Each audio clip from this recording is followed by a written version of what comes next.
우리에게 허락하신 말씀은 잠언 13장입니다.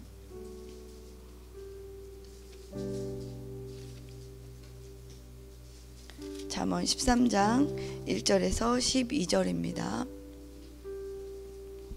함께 교독하시겠습니다. 지혜로운 아들은 아비의 훈계를 들으나 거만한 자는 꾸지람을 즐겨 듣지 아니하느니라.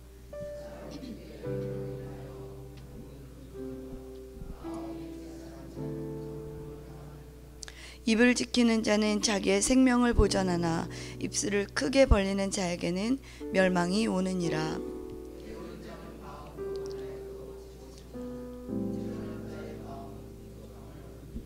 의인은 거짓말을 미워하나 악인은 행위가 흉악하여 부끄러운 데에 이르느니라.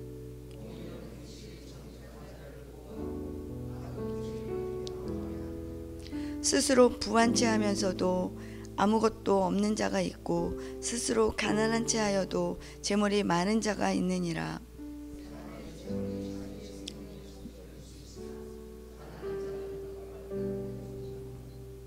의인의 빛은 환하게 빛나고 악인의 등불은 꺼지느니라.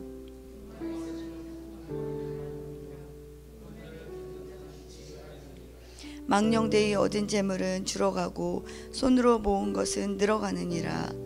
소망은 더디 이루어지면 그것이 마음을 상하게 하거니와 소원이 이루어지는 것은 곧 생명 나무니라. 아멘. 이 아침에 하나님께 헌물 드리셨습니다. 한상천 집사님 1,000번째 드리셨고, 정성호 장로님, 김미자 권사님, 김순희 목사님 앞에 감사의 물 드리셨습니다. 함께 기도 드리시겠습니다. 하나님 감사합니다. 이 아침에도 하나님 앞에 귀한 예물을 드렸습니다. 이 예물에 담긴 마음의 소원과 기도의 제목을 우리 하나님께서 아시는 줄로 믿습니다. 또한 이 아침에 주님 앞에 나와 무릎 꿇습니다. 하나님, 우리가 이 아침에 나온 이유를 우리 하나님께서 또한 아시는 줄로 믿습니다. 평생을 하나님을 경외하며 예배하는 자로 살아갈 수 있도록 하나님, 이 아침에 주님 앞에 머리 숙인 자들에게 주님 은혜를 더하여 주시고 주님의 길로 인도하여 주시옵소서. 오늘 이 하루도 하나님과 동행하며 하나님의 기쁨이 되는 자들로 우리들을 살아갈 수 있도록 인도하여 주시옵소서. 감사드리며 예수님의 이름으로 기도드렸습니다. 아멘. 오늘 본문은 주로 대꾸법이죠. 이렇게 악인과 의인과 악인, 지혜자와 우매자의 삶을 이렇게 대조하면서, 그리고 그들의 운명을 각각 대조하면서 말씀하고 있는데, 특별히 1절에서 6절까지는 사람이 하는 말을 중심으로 의인과 악인을 대조하고 있고, 또 7절부터 12절까지는 재물에 관한 교훈을 이야기하고 있습니다. 1절에서 지혜자는 훈계를 듣는 자와 듣지 않는 자로 나눕니다. 또 3절에서는 입을 지키는 자와 입술을 벌리는 자로 나누고 있습니다. 동서고금을 막론하고 예나 지금이나 도대체 자녀들은 왜 아버지의 훈계를 듣지 않는 걸까요? 오늘 지혜자는 아버지의 훈계를 듣지 않는 자를 거만한 자라고 했습니다. 그러니 아버지의 훈계를 듣지 않는 자녀는 아마도 거만한 자녀겠지요. 즉 아버지를 업신여기고 무시하는 자녀일 것 같습니다.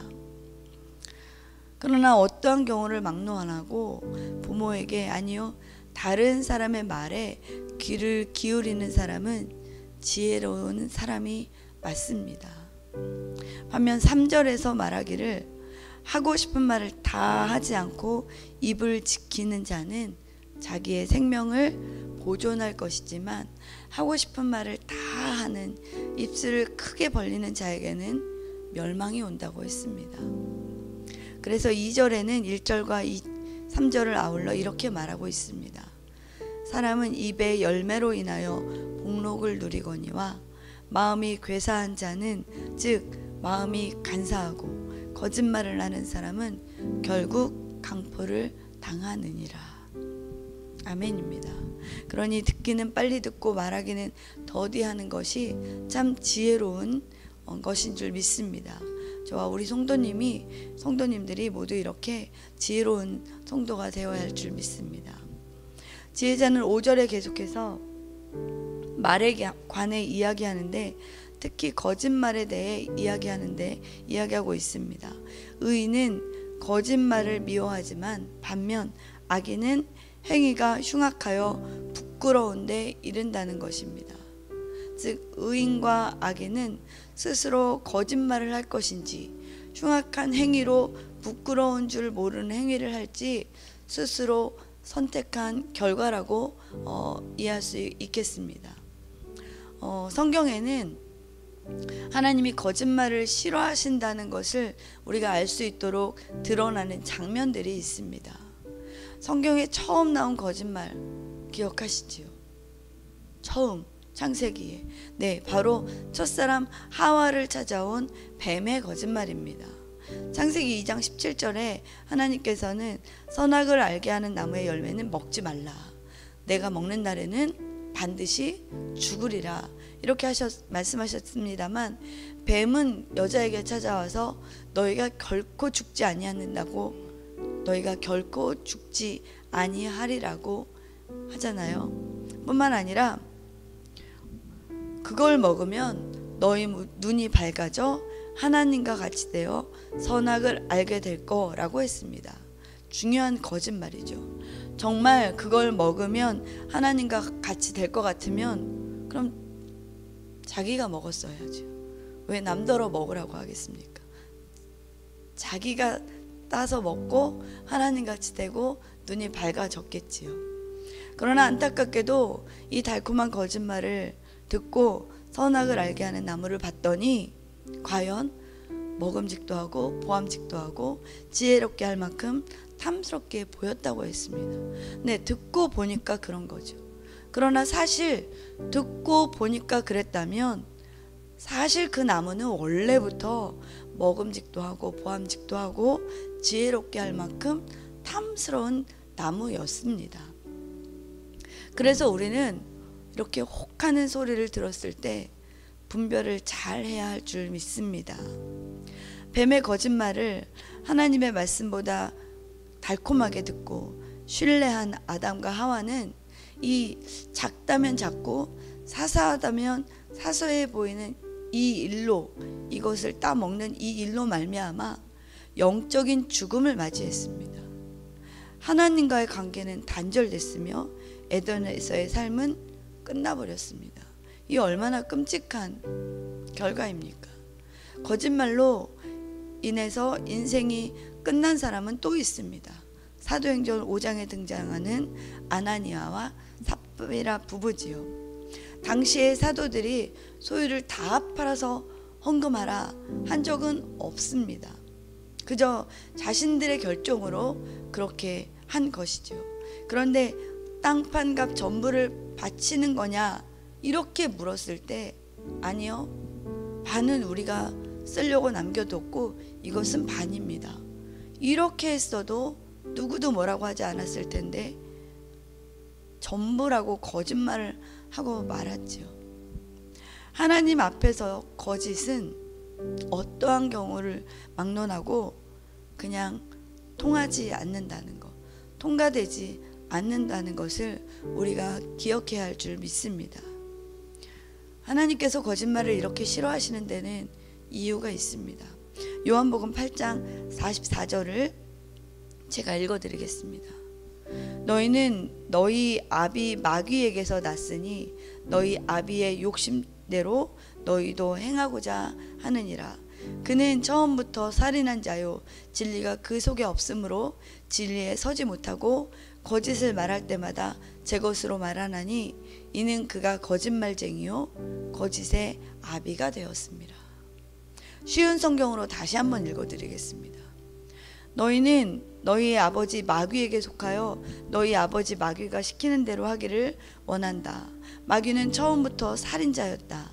마귀 속에는 진리가 없기 때문에 마귀는 진리 안에 서지 못한다. 마귀는 거짓말쟁이요 거짓말쟁이의 아버지이므로 그가 거짓말을 할 때에 자신의 말을 하는 것이다. 네, 우리는 누구의 자녀입니까? 하나님의 자녀인 줄 믿습니다. 근데 우리의 아버지는 하나님이십니다. 그런데 거짓의 아버지는 마귀라고 했습니다. 그리고 마귀는 처음부터 속이는 자고 처음부터 살인자라고 했습니다. 또 마귀는 거짓말쟁이요 거짓말장이의 아버지라고 했습니다. 그래서 하나님께서 그렇게 거짓을 싫어하시는 것입니다. 우리가 거짓말할 때 우리는 더 이상 하나님의 자녀가 아닌 게 되는 것이기 때문이죠. 아담과 하와가 뱀의 거짓말을 듣고 선택한 순간 하나님과 관계가 깨어져 버렸다는 것이 이 요한복음 8장 44절을 굉장히 잘 설명해 주고 있습니다. 그것처럼 우리가 거짓말할 때 우리와 하나님과의 관계는 깨지고 만다는 것을 기억하시기 바랍니다. 오늘 잠언 13장 5절에 의인은 거짓말을 미워한다고 했습니다. 그렇다면 거짓말을 미워하지 않는 사람, 거짓말을 즐겨하는 사람, 거짓말을 쉽게 하고 입만 열면 거짓말을 하는 사람은 악인이라고도 할 수 있겠습니다. 결국 악인은 자신의 행위가 흉악하고 부끄러운 데에 이른다고 했지만 나아가서 부끄러운 줄을 모르는 지경에 이를 것입니다. 이 아침에 우리는 하나님의 자녀로서 하나님 앞에서 늘 정직하게 살기로, 진실되게 살기로 다시금 결정하는 아침이 되시기를 바랍니다.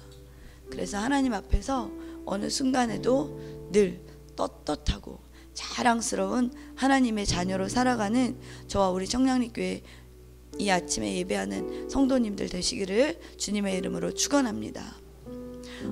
더불어 오늘 이 아침에 기도하실 때 제가 3가지를 더 말씀드리고 함께 기도해 주시기를 부탁드립니다.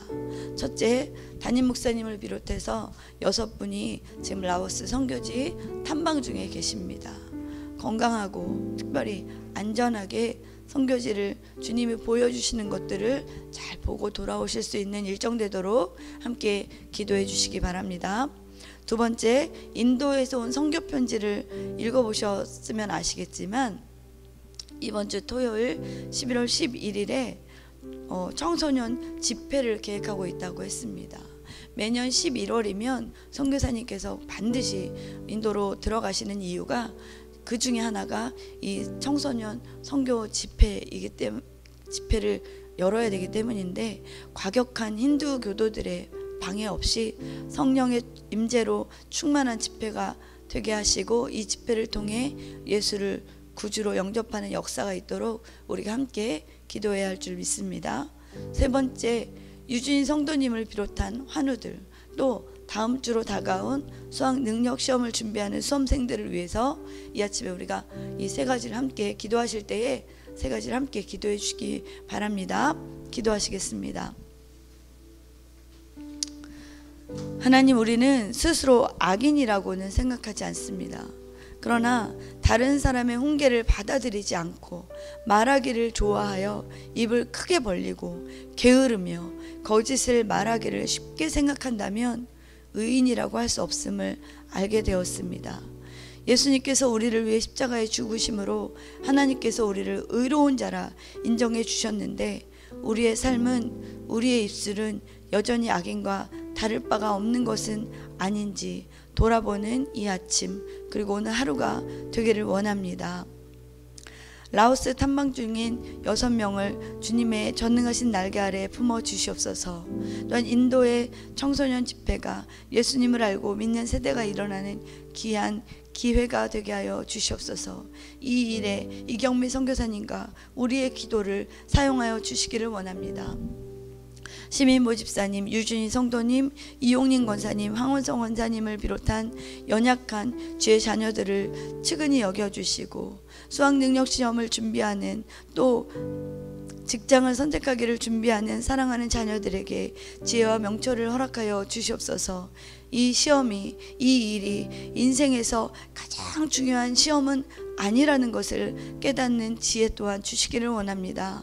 오늘도 우리에게 예배하게 하시고 기도하게 하시는 하나님께 감사드리며 예수님의 이름으로 기도드렸습니다. 아멘.